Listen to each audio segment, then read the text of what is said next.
BNP চেয়ারপারসনের গুলশান কার্যালয়ে দলটির মহাসচিব মির্জা ফখরুল ইসলাম আলমগীরের সাথে সৌজন্য সাক্ষাৎ করেন ব্রিটিশ ভারপ্রাপ্ত হাইকমিশনার জেমস গোল্ডম্যান।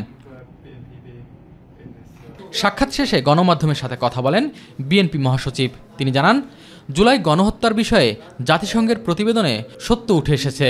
এটাতে আমরা স্বস্তি প্রকাশ করছি যে সত্যর ঘটনাটাই, যে সত্য যে সমস্ত ঘটেছে সেগুলো উদ্ঘাটিত হয়েছে।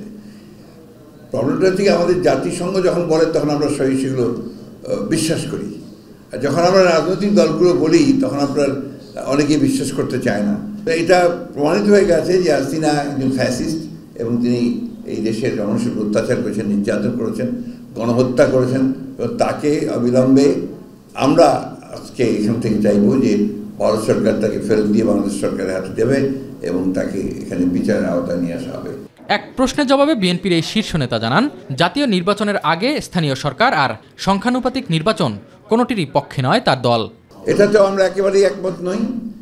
এগুলো তো আপনার সমস্ত রাজনৈতিক বিবেচনায় দেশকে আরও ভঙ্গুর অবস্থায় নিয়ে যাওয়ার একটা পরিকল্পনা ছাড়া কিছু নয়।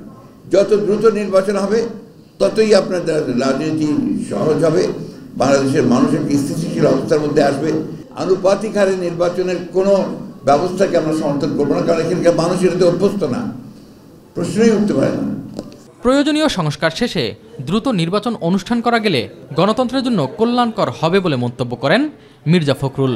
ইলেকটেড গভর্নমেন্ট না হলে এটাকে নিয়ন্ত্রণ করা খুব কঠিন। তো এখন তো একটা ভোলাটাইল সিচুয়েশন চলছে। এস এম আরিফ, মাই টিভি, ঢাকা।